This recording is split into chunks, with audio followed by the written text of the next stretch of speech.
Sino ba ang mag-aakala na ang dating heavyweight world champion na si Riddick Bowe na nakilala sa buong mundo sa kanyang lakas at bilis sa ring ay ngayon nakararanas ng sobrang kahirapan?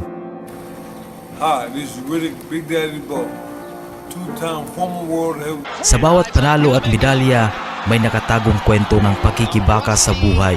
Ito ang kwento ng isang boksingerong dati tanyag, ngunit ngayon hinaharap ang realidad ng kahirapan. Si Riddick Bowe ay ipinanganak noong August 10, 1967 sa Brooklyn, New York. Bata pa lamang, kitang-kita na ang kanyang determinasyon sa boxing. Sa edad na 21, nakilala siya bilang isa sa pinakakilalang amateur fighters sa Amerika at kalaunan ay naging professional. Ang kanyang career ay sumikat nang manalo siya ng WBA, WBC at IBF heavyweight titles. Kabilang ang epic na laban kontra kay Evander Holyfield na naging bahagi ng kasaysayan ng boxing. Para sa maraming tagahanga, si Bowe ay simbolo ng lakas, tapang at inspirasyon. Sa rurok ng kanyang karera, si Bowe ay hindi lang boxer. Siya ay celebrity, may mamahaling sasakyan, marangyang bahay at milyon-milyong dolyar sa kanyang bank account. Pero tulad ng maraming atleta, may kadiliman sa likod ng kasikatan.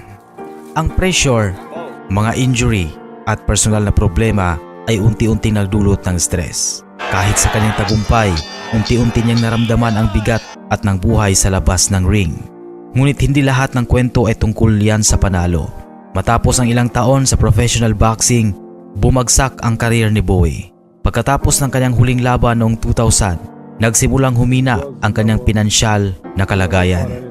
May ulat na nakaranas siya ng malaking utang, kawalan ng regular na kita at hirap sa pang-araw-araw na pamumuhay. Mula sa pagiging mayaman at kilala, siya ngayon ay humaharap sa realidad ng kahirapan. Maraming tagahanga ang labis na nagulat nang malaman ang sitwasyon niya ngayon. Isa itong paalala na kahit sa pinakamataas na antas ng tagumpay, ang buhay ay hindi palaging patas. Ngayon, si Riddick Bowe ay naninirahan na lang sa mas simpleng pamumuhay. Ang dati mayaman at kilalang boksingerong kinikilala sa buong mundo ay natutong mamuhay sa limitadong paraan. Ngunit kahit sa kahirapan, ipinapakita ni Bowe ang lakas ng loob at resilience na dati niyang ipinakita sa ibabaw ng ring. Maraming sports analyst ang nagsasabi na ang kanyang kwento ay isang inspirasyon. Hindi lang panalo ang sukatan ng tagumpay, kundi kung paano ka makabangon sa hamon at adversity. Ang kwento ni Riddick Bowe ay paalala sa ating lahat, kahit ang pinakamalalakas at pinakakilalang tao ay maaaring dumaan sa mahihirap na panahon. Ang tunay na laban sa buhay ay hindi laging nasa loob o sa ibabaw ng ring, kundi sa kung paano tayo bumangon kapag napabagsak tayo ng mundo. Sana ang kwento ni Bowe ay magbigay inspirasyon sa bawat isa na harapin ang hamon ng buhay ng may tapang at dignidad.